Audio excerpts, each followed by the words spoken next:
Do you want to improve at Valorant and climb the rank ladder, but does it feel like no matter what you do, you just can't rank up? Maybe you're putting up positive KDs and playing games where it feels like you're doing everything right, yet you still lose. The truth is, you might be making subconscious mistakes that are costing you games.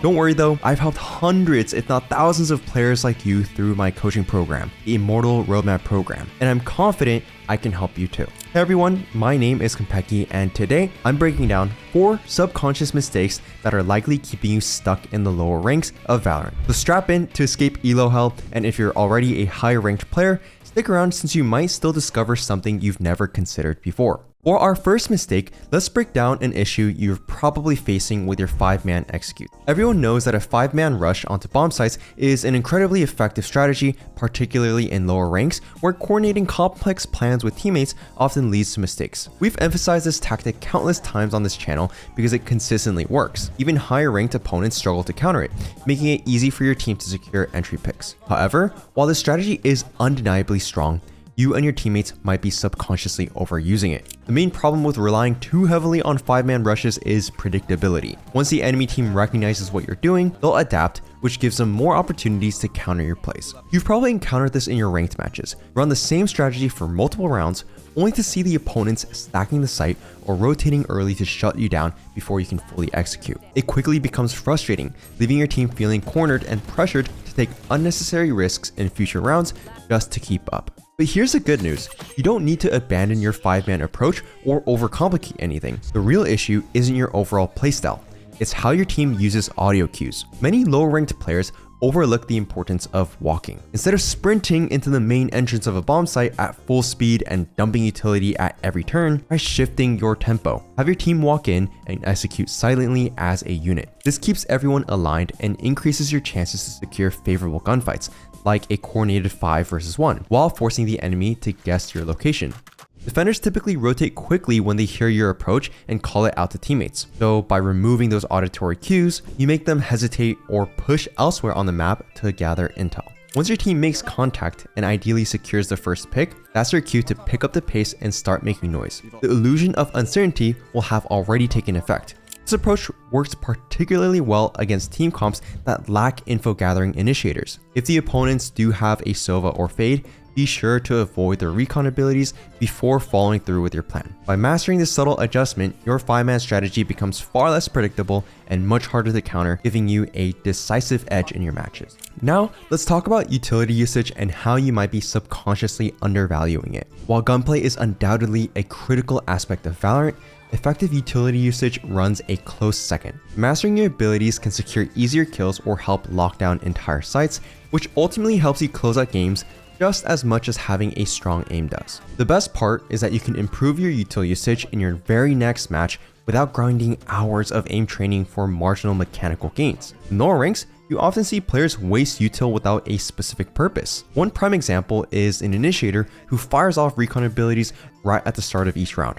Although it might scan one enemy or reveal minimal information, the real issue lies in missed opportunities. Many times, the intel you're trying to gather would have revealed itself anyway, especially if the opposing team commits to a 5-man push. So you end up losing a chance to use that recon more effectively later in the round. Instead, consider saving your utility for crucial moments, such as an enemy execute. Deploying a recon dart or a similar piece of utility when attackers start pushing a site can catch them off guard while they're stuck in smokes or behind cover. This strategy often leads to safer and more impactful kills and can drastically shift the round in your favor. The main goal is to maximize the value of your utility rather than throwing it out haphazardly. But with that said, using utility early isn't automatically bad. You just need to have a clear intention in mind. For instance, are you using that recon to secure an ultimate orb, or are you trying to deny the enemy team's access to it? Asking yourself these questions help you decide whether your utility usage is meaningful or just wasted. A helpful way to think about this is viewing util as a resource economy. If the enemy team uses a drone, you might counter it with a molly or a smoke, keeping the exchange balanced. As you gain experience, you'll develop a better sense of how to trade utility effectively, making your usage far more potent over time. Ultimately, the key is to use every piece of utility, smokes, recons, mollies, flashes, or walls, with a specific goal. By doing so, you give your team a major advantage in each round. One simple way to start is by tracking which ultimates are online. Since certain ultimates are stronger on particular sites, you can anticipate where the enemy might attack next and pre-plan counter utility or even your own ultimates for that situation. Now, before I talk about the rest of these unconscious mistakes, I want to quickly remind you that if you'd like hands-on help trying to implement any of the tips mentioned in this video or otherwise, my team of over a dozen Radiant and VCT coaches can help you rank up 500 RR in just 10 weeks guaranteed, or will coach you for free until you do inside the Immortal roadmap program. Inside, you'll receive over 100 hours of personalized coaching, including hands-on drills, scrims, and one-on-one sessions to ensure you learn everything you need to know in order to hit Immortal Plus. So if you're serious about putting in the work with world-class coaches, click the link in the description below to book a free call with me or one of our coaches to see if we'd be a good fit. Hurry, because we just started signups for the next season of the program, so don't wait. Now, let's get back to the video. The third common subconscious mistake low-ranked players make is in how they approach defensive defaults. In Valorant, defensive defaults create the framework of a map, especially because certain agents perform much better in some areas compared to other ones. Take Split for example. On Split, Sage often holds mid to stall a push, while another Sentinel might anchor the sites themselves. I'm sure you recognize it, but here's why that's important. Even though the standard setup might feel comfortable, relying on the exact same default formation for an entire half can become a serious reliability. Just like with the loud rushes, predictability is the core issue here. When you play the same exact position every round, you're giving the opposing team lots and lots of time to adapt and exploit gaps in your defense. This principle applies not only to agent placement, but also to your personal tendencies, like always holding the same off angle or using utility in the same pattern. Even if these decisions work early on, enemies can quickly adjust and start winning multiple rounds once they understand your habits. To counter this, try switching up your positioning and vary your default setups around the map. Introducing unpredictability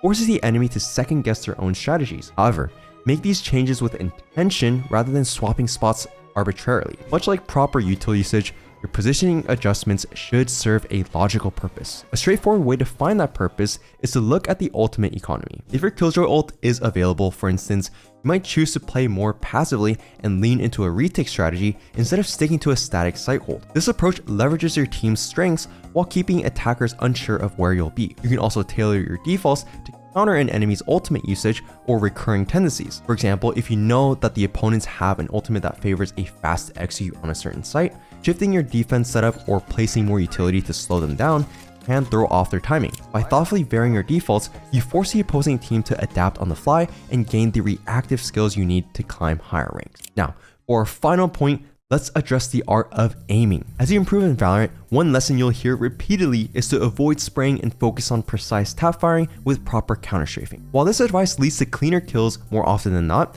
it's not the entire story. If you struggle with overspraying, it's crucial to slow down and align your crosshair before firing. However, players often fall into the trap of aiming exclusively for the head. While a single headshot is the fastest way to secure a kill, missing that first bullet can leave you very vulnerable. At that point, many players reset, adjust their crosshair, and try for another perfect headshot. An action that feels quick, but wastes precious time in the heat of a duel. Instead, you need to know when to actually commit to the spray. If you've already landed a body shot, continuing to fire is often more effective than trying to pause to re-aim for a textbook headshot, especially in closer distances. This approach can lead to a faster time to kill overall, which is especially important when your life is on the line in a close range fight. It might not be the most clean, but sometimes it is clearly the most effective. Simply said, certain situations call for a more spray-heavy style. During eco rounds, for example, your opponents might be on weaker weapons, so spraying can secure kills more reliably. Similarly, if you're flanking an enemy who's moving unpredictably, aiming for the body may provide more consistent results than risking multiple missed headshots. Ultimately, you need to find a balance between precision and controlled spraying, applying each method where it excels and makes sense. By varying your approach depending on the situation, you'll see greater consistency in gunfights and win more engagements overall. That wraps things up for today. Thanks for watching.